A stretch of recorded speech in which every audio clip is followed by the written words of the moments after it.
안녕하세요. 이번에 새로 성북중앙교회에 온 서진호 목사입니다. 이렇게 함께 여러분과 말씀을 나눌 수 있게 되어서 참 기쁩니다. 그래서 이 말씀을 통해서 함께 주님의 말씀을 나눌 수 있었으면 참 좋겠습니다. 오늘의 말씀은 여리고에서 시작이 됩니다. 여리고는 이제 예루살렘에서 동쪽으로 약 35km 정도 떨어진 작은 도시입니다. 차로 가면 1시간도 안 걸려요. 한 30분, 40분이면 갈 수 있는 그런 짧은 거리입니다. 그래서 이제 여리고까지 왔으면 이제는 다음 정거장은 예루살렘이 되는 거예요. 그래서 이제 여리고에서 떠나니까 이제는 예루살렘으로 드디어 가나? 이렇게 사람들이 생각하게 되는 거예요. 이미 이스라엘에 갈 만한 곳은 다 가셨어요. 예수님이. 갈릴리 바다도 가시고 욥바도 가시고 디베리아도 가시고 갈 만한 곳은 다 가시고 이제 여리고까지 딱 오신 다음에 이제 예루살렘으로 가시려는 그런 상황이에요. 이렇게 이미 이스라엘 전역을 다 도셨으니까 사람들은 이미 예수님에 대해서 너무 잘 알기 시작했어요. 그렇게 말씀도 그 주님의 말씀을 하나님의 말씀 그렇게 권위 있게 전하시고 또 병자들을 낫게 해주시고 귀신을 내쫓으시고 그러니까 당연히 사람들이 저분이 예수님이시구나 하고 뒤따르게 되고 그리고 당연히 인기도 많아지고 유명해지고 그렇게 해서 29절에서는 심지어 사람들이 그냥 뒤따랐다가 아니라 큰 무리가 뒤따랐다라고 써져 있을 정도로 엄청나게 많은 사람들이 예수님을 뒤따르기 시작했어요. 그리고 이제 드디어 예루살렘으로 간다. 우리 이스라엘 민족의 삶의 중심 생활의 중심, 신앙의 중심, 예루살렘으로 간다. 가슴 벅차게 기대에 차서 이제 출발하는 그런 상황입니다. 그런 상황에서 오늘의 본격적인 이야기가 시작이 돼요. 갑자기 2명의 맹인이 나타나서 소리를 지르면서 큰 소리로 예수님을 찾았다고 합니다. 이 광경을 한번 우리가 상상력을 가지고 좀 생각을 해봤으면 좋겠어요. 맹인이라고 했잖아요. 시각장애인인데 시각장애인이면 어땠을까요? 당연히 눈앞을 볼 수가 없으니까 일하기가 어려웠었겠죠. 일하기가 어려우니까 돈을 못 벌었을 거고 돈을 못 벌었으니까 가난했을 것입니다. 그때는 죄송합니다. 그때는 지금처럼 복지 같은 게 잘 돼 있지도 않고 장애인 인권 같은 거 별로 중요하게 여기지 않았던 때이니까 그냥 가난하게 힘들게 살아가는 수밖에 없어요. 그렇다고 이 사람들을 누군가 도와줬을 것 같지도 않습니다. 여기 30절에 보면 이제 길거리에 앉았다고 그렇게 나오는데 이 길거리에 앉았다는 것 자체가 도와준 사람이 없었다는 거예요. 아니 생각해 보세요. 도와준 사람들이 있었으면 아이고 날씨도 추운데 좀 우리 집에 와서 같이 차나 마시자 이렇게 됐을 거 아닙니까? 근데 도와주는 사람이 없으니까 그냥 길거리에 앉아서 아이고 누가 나 한 푼이라도 줄 수 있을까 맨날 그렇게 구걸하면서 그렇게 사는 거예요. 이렇게 아이고 돈도 없고 도와주는 사람도 없고 이렇게 외롭게 그렇게 살아갔는데 사실 여기서 가장 안 좋은 것은 그렇게 돈 없는 것도 아니고 도와준 사람도 없는 게 아니라 희망이 없는 거예요. 아니 이 상황이 좋아질 그런 비전이 없어요. 이게 좀 1년이 지나고 2년이 지나면 눈도 조금 나아지고 직장도 이렇게 새로 갖고 이런 그런 게 뭔가 보여야 되는데 그런 게 보이질 않아요. 도와준 사람도 없고 그냥 눈은 계속 아프고 그러니까 맨날 구걸밖에 할 수 없고 이렇게 되면 지금도 길가에 앉아 있는데 아마 내일도 길가에 앉아 있을 것이고 10년 뒤에도 길가에 앉아 있을 수 있어요. 내일이 온다고 해서 뭔가 기대되거나 기쁜 것이 아니라 그냥 배고픈 하루가 하나 더 있을 뿐이에요. 하지만 참으로 다행인 것은 이들의 삶에 변화의 계기가 나타났어요. 이들의 삶을 완전히 바꿀 만한 실마리가 나타납니다. 예수님입니다. 예수님이 이 동네에 나타났다는 그런 소문이 들렸어요. 아니 예수님에 대한 소문이라면 이 맹인들도 이미 들었습니다. 아니 그 예수님? 그분 중풍병자도 고쳤다고 하는데 아니 그 예수님이라면 죽은 자도 살렸다고 했었던 그 예수님 아닌가? 아니 그 예수님이라면 우리 눈도 고쳐주실 수 있지 않을까? 그런 희망을 품기 시작했어요. 그런데 삶은 참 잔인해요. 이렇게 희망을 품는 순간 그 희망은 더 큰 절망으로 다가옵니다. 예수님이 오셨는데 자기들이 어디로 가야 될지를 모르는 거예요. 어디로 가야 예수님을 만날 수 있을까? 눈앞이 안 보이니까 어디로 가야 될지를 몰라요. 예수님이 우리 마을에 왔는데 이제 조금만 가면 그 예수님 만나고 치유를 받을 수 있는데 그 조금은 못 가는 거예요. 얼마나 속상하겠어요. 그렇게 고통스러웠던 삶에서 이제 벗어날 수 있는 그런 천재이루의 기회가 왔는데 못 가는 거예요. 어디로 가야 될지 모르니까. 그래서 이 사람들은 너무나 속상하고 속상해서, 그렇지만 이 기회를 놓칠 수가 없어서 소리 지릅니다. 예수님! 예수님! 우리를 불쌍히 여겨주세요. 다윗의 자손이요, 우리를 불쌍히 여겨주세요. 너무나 절박하고 간절한 마음으로 외쳐요. 하지만 이 간절한 외침은 더 큰 핍박으로 돌아옵니다. 사람들이 말합니다. 아이고 조용히 좀 해. 왜 이렇게 시끄러? 아니 너 혼자 왔어?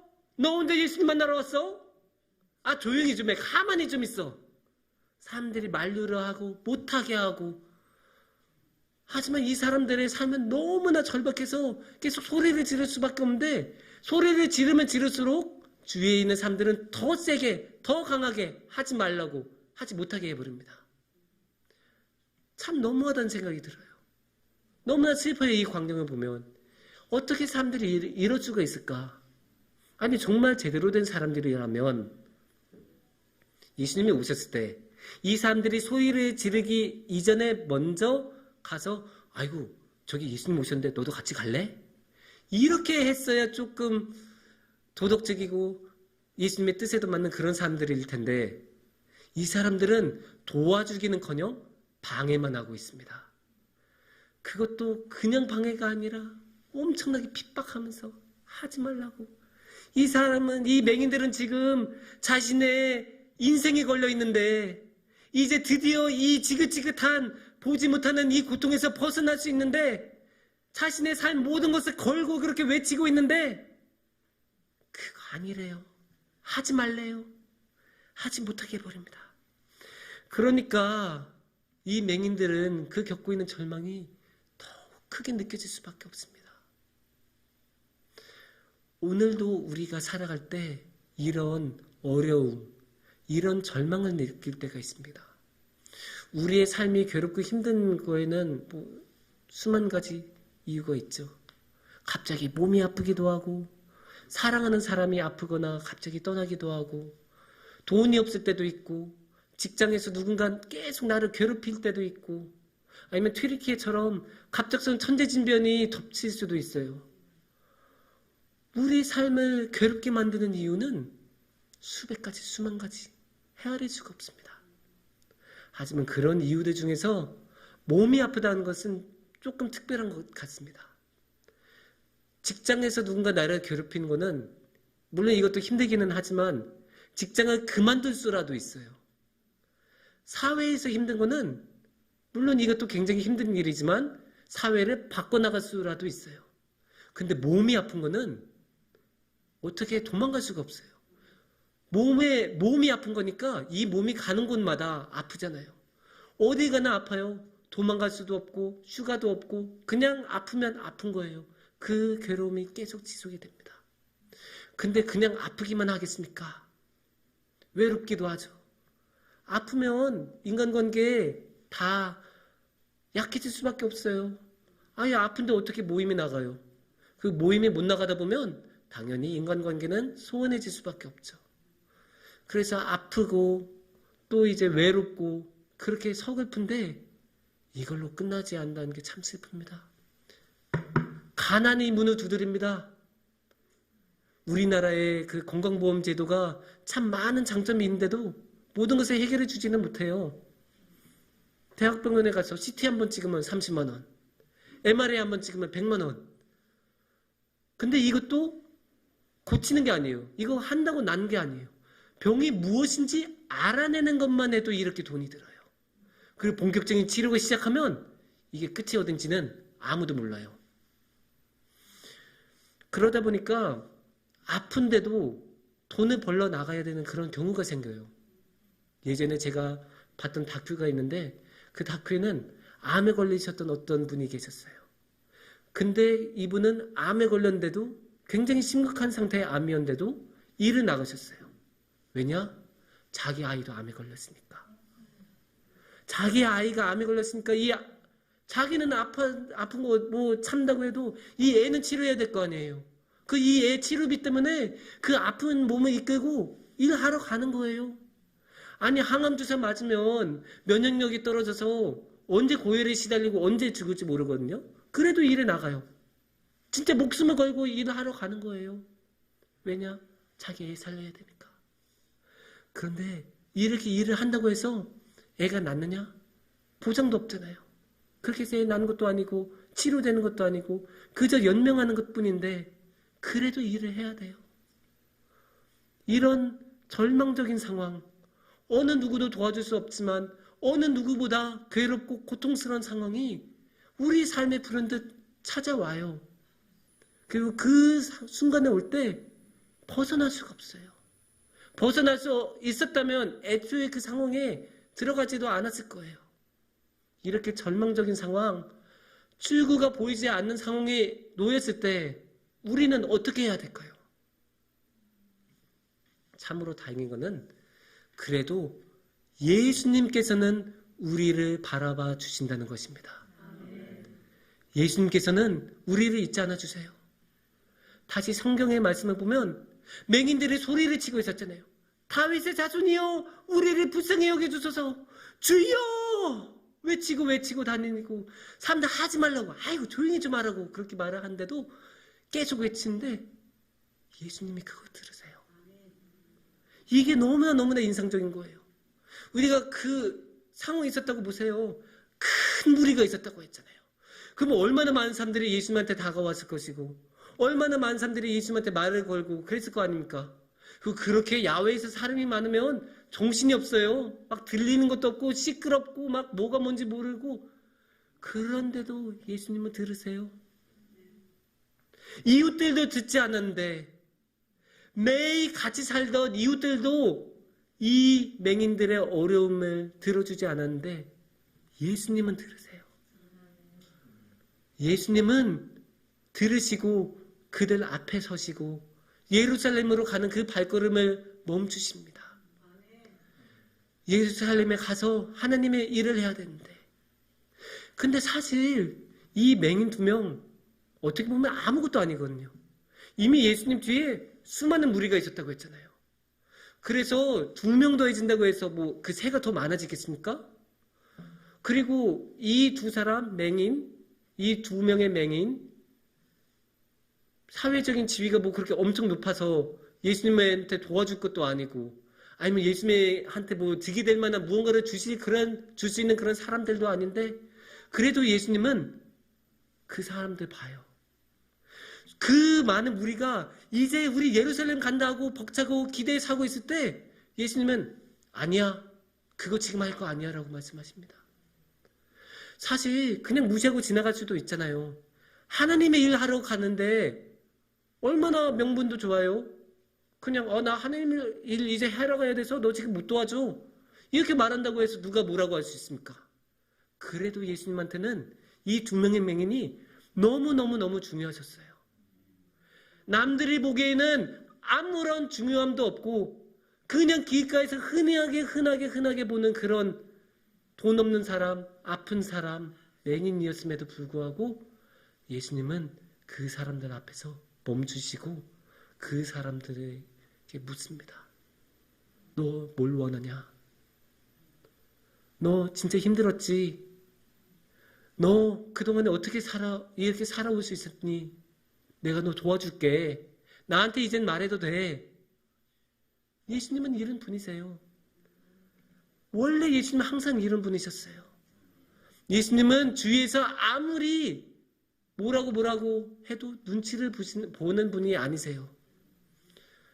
마태복음 15장만 해도 그 안식일에 그 손 마른 자를 고쳐주실 때 바리새인들이 이렇게 보고 있었잖아요. 이제 저 예수가 어떻게 하나? 예수님께서는 이게 뻔히 시험인 줄도 아셨으면서도 보란 듯이 고쳐주셨어요. 그로 인해서 이 바리새인들이 예수님을 죽일 생각까지도 했는데도 예수님은 상관하지 않으세요. 예수님은 자신의 필요로 하는 사람, 정말 자신의 간절하게 찾는 사람, 너무나 절박해서 예수님이 아니면 안 되는 사람, 이런 사람들을 예수님은 절대로 그냥 지나치시지 않으십니다. 이 34절을 보면 이런 예수님의 마음이 직접적으로 표현이 되어 있습니다. 어떻게 나와 있죠? 불쌍히 여기셨다고 나옵니다. 불쌍히 여기사. 우리가 가끔 오해를 할 때가 있습니다. 예수님이 너무나 많은 치유 사역을 하시고 기적을 베푸셨잖아요. 그러니까 그렇게 기적을 일으키시는 게 어떻게 보면 되게 당연한 것처럼 여겨질 때도 있어요. 뭐 예수님이니까 당연히 뭐 그 정도 뭐 어렵나? 그래서 예수님이 그냥 이렇게 낫게 해주시나? 이런 생각을 할 때가 가끔 생길 수가 있어요. 그래서 예수님이 무슨 마술처럼 이렇게 쫙 이렇게 마법 부리듯이 마법 주문으로 낫게 해주거나, 아니면 카센터에서 이제 카센터 직원이 이제 자동차 이렇게 고치는 것처럼 그렇게 예수님이 고친다고 생각하실 수도 있는데 아니에요. 예수님은 마음이 있으셨어요. 그것도 누구보다 뜨거운 마음을 갖고 계셨어요. 아무도 신경 쓰지 않는 이 사람들, 아무도 신경 쓰지 않는 이 맹인들, 예수님께서는 애타는 마음을 가지시면서 불쌍히 여기시면서 이들을 지켜주시고 도와주셨어요. 요한복음 11장 35절에서도 보면 예수님이 나사로를 다시 살리실 때 그냥 나사로야 나와 이렇게 한 거 아니시잖아요. 35절에 보면 예수님께서 눈물을 흘리셨다고 했어요. 나사로를 보면서 슬퍼하시면서 눈물을 흘리시면서 다시 살려내셨어요. 예수님은 그런 분이세요. 예수님은 이렇게 사랑이 많으시고 우리를 사랑해 주고 싶어 하시고 자신의 필요로 하는 사람을 너무나 사랑하시는 그런 분이십니다. 참으로 감사한 것은, 너무나 감사한 것은 예수님께서 오늘의 우리도 사랑해 주시고 오늘의 우리도 불쌍히 여겨주신다는 점입니다. 우리의 능력으로는 감당할 수 없는 그런 순간이 있습니다. 여러분 모두 아실 것입니다. 어쩌면 저보다 더 깊은 순간을 경험하신 분들도 계셨을 것입니다. 그런 경우는 정말 이겨나가기가 너무나 힘들어요. 물론 사람들이 와서 도와주려고는 하지만 그 도움이 정말로 모든 것을 해결해 주지 못하는 경우도 있고, 그러다 보면 사람들에서도 이제 만나고 싶지도 않고 어둠 속에 그냥 속에 빠져드는 그런 경우도 있어요. 너무나 괴로워서 하나님도 보이지 않을 정도로, 그래서 하나님 어디 계세요라고 불평을 할 정도로 너무 힘든 그런 순간이 있어요. 그런데요, 그 순간에 예수님은 우리 곁에 계세요. 예수님은 우리 곁에 그 어둠 속에서 우리와 함께 하셔서 우리가 예수님을 다시 볼 때까지 한참을 기다려주세요. 끝까지 기다려주세요. 그러기 위해서 예수님께서는 그 보혈의 피를 흘리시면서 골고다의 언덕을 올라가셨고, 그 무시무시한 십자가에 오르시면서 이 세상의 가장 깊은 어둠보다도 더 깊은 어둠 속으로 들어가셔서 우리의 어둠에 함께 해주시고, 우리가 예수님을 바라볼 때까지, 다시 볼 때까지 우리를 기다려주고 계세요. 예수님은 지금도 우리를 기다려주고 계세요. 저는 여기서 예수님의 사랑을 느낍니다. 저는 이분이야말로 예수님이고 나의 구원자이고, 제가 아는 예수님은 이렇게 사랑이 많으신 분이십니다. 우리가 어느 누구에게 도움을 받지 못할 때도, 더 이상 다시 일어날 힘이 없을 때에도 예수님께서는 다시 한번 우리의 손을 잡아주시고 다시 한번 우리 마음에 희망을 주시고 모두가 우리를 버렸을 때도 예수님만큼은 아니야. 나는 네 곁에 있어. 네가 무슨 일이 있든 이 세상 모든 사람들이 너를 무시하고 너를 욕하고 너 보고 볼품이 없다고 조롱하여도 나한테는 너 너무나 소중하고 너무나 사랑스러운 사람이야. 그렇게 말씀해 주시는 분이 예수님이고 그렇게 끝까지 사랑해 주시는 분이 예수님이십니다.